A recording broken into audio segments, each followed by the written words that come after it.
For Crema Media's Polity, I'm Sane Dlamini. Political analyst Aubrey Majikli discusses his latest column titled ANC Will Come Out Tops, and here's why. So Aubrey, why do you think that service delivery protests have an impact in making May 8 popular? Well, in my view, I believe this has been a dull election campaign all around. It has been uninspiring. The messaging has been uninspiring. The lack of vision has been uninspiring from the different political parties. There is a very good understanding, again, of what the problems are that face the country. But reading the manifestos and listening to what the leaders are saying, it is very clear to me that they do not have an answer to the problems which face this country. I think what may have excited the popular imagination more about this election is the fact that the campaign has coincided with widespread so-called service delivery protests around the country. I say so-called because to call them service delivery protests tells us very little. To the extent that they are about lack or poor service delivery, these protests are against the underperformance of the state at all levels, not just local government. But if you look at the socio-economic conditions of most of the communities involved, these are protests against the underperformance of the economy. So you have this nexus of underperformance between the public and private sectors, which drive the service delivery protests. Do you think that they are going to cost the ANC at the polls? Remember, let's position elections properly. Elections are part of the party political institutional realm of politics, what some people call as formal politics. The so-called service delivery protests are not regarded as part of formal politics by too many people, even those who should know better. They are regarded as a deviant form of politics. Whereas the formal institutional realm of politics does not constitute the totality of our democratic space. These protests, even though they're not regarded as formal, or even though they are regarded as deviant politics by some, are part of our democratic space. In other words, citizens can express their agency through so-called formal politics or so-called non-formal politics. You also say in your column that government has been turning a blind eye on what has been happening at Lusikisiki because of the recent campaigns. Can you elaborate on that? Well, I think the political class, the middle class, the mainstream media, the tweeting class and the chattering class, and I belong to most of those categories, are out of touch. They are out of touch because for too many amongst these classes, political reality is refracted through English. So those of us who are middle class, who are part of the tweeting class, who are part of the chattering classes, who are part of the mainstream media, who speak or interact with political and other realities in this country only through one language, English, miss out on a lot of what is happening in this country. So there is this tendency on the part of those of us who are middle class to assume that our reality constitutes the total reality in this country, social, political, and economic. There is also the assumption that our sentiments constitute national sentiment, and they don't. So the reason many of us do not know that for more than 3 months in Lusikisiki in the Eastern Cape, you've had two villages fighting with each other. You have men who've been sleeping in the forest. You have women sleeping in churches and schools. About 40 homesteads have been burnt down, and there have been many killings. It's because that reality has not occurred in English. And that extends to other realities, including the so-called service delivery protests. Because you have many a commentator, talk show presenter, TV presenter, bemoaning the fact that these seem to be coinciding with the election campaign, saying it's out of the, some even go so far as to say this is out of the blue. It's not out of the blue.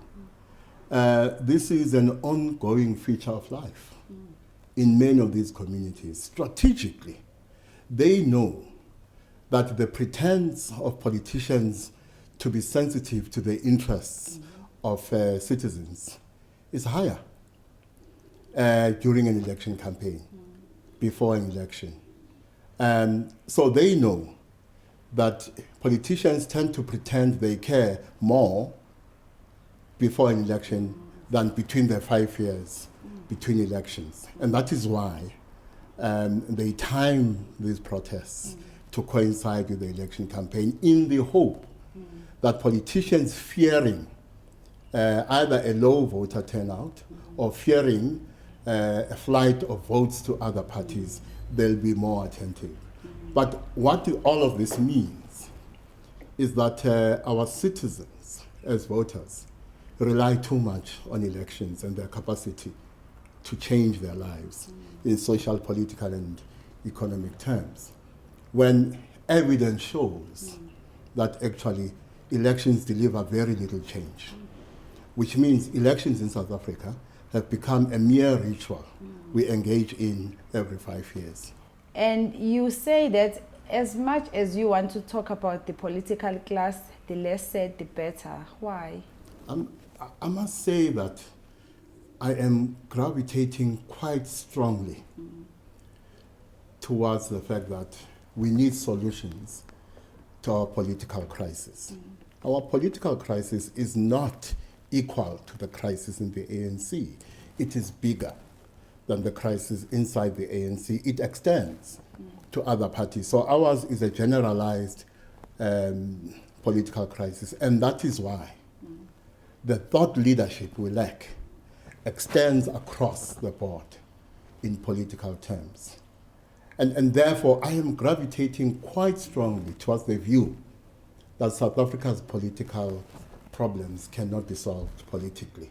We must have another conversation about how we must solve them. But if we're going to rely on our political class, we're going to wait for a long time. Aubrey, why do you say that Ramaphosa approval rating will pull up the ANC despite his subjective weaknesses? Well, I still maintain, as I've maintained since the 18th of December 2017, that this is one of the weakest presidents the ANC has ever elected, for reasons both within and beyond his control. So despite his subjective weaknesses as a leader, Ramaphosa is popular in part because of a particular narrative of state capture. So what you have here, you have different state capture projects that have come into conflict with one another. The winning narrative of state capture, because the winners are writing the history of state capture, has produced Ramaphosa as an anti-corruption crusader. So his popularity in part comes from that narrative of state capture. It doesn't take into account his subjective weaknesses as a leader and the fact that he is not a man for this moment. He would, as I've said before, have made a very good president after former President Nelson Mandela, during that honeymoon phase of our democracy. We are going through a very difficult phase, and it needs a different kind of leader, and that leader is not Ramaphosa. That notwithstanding, his popularity is going to pull the ANC up. For instance, I have been arguing that Gauteng is marginal, and I've been arguing there's a strong possibility the ANC will lose Gauteng. I still argue that Gauteng is marginal, but I think the ANC will pull through and take Gauteng. We can argue about how small the margin will be. The DA is in no state to mount a serious challenge in this election. It is in dire straits. The irony about the EFF is that its messaging, whether you agree with it or not, resonates with many, if not most. But most of those have not reached a stage where they see the EFF as a ruling party. So nationally, I expect the ANC to pull through, to have around 60%, maybe just below or just above. But will probably do better at national level than it will do at provincial level. So it looks like you agree with former DA leader Tony Leon, who recently said that even though Mmusi Maimane is a good leader, he doesn't seem to be ready to occupy union buildings. Well, so you have this couple who are in the middle of a failing marriage, and you argue that either the wife or the husband or both are good spouses but have not reached their potential, when you're escaping the obvious fact that they're lousy. And anyway, what else can Tony Leon say as a former leader of the DA about the current leader of the DA?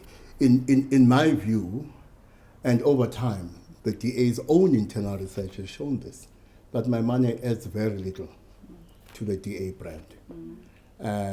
In fact, amongst black voters, through his election, the DA thought Maimane would attract black voters.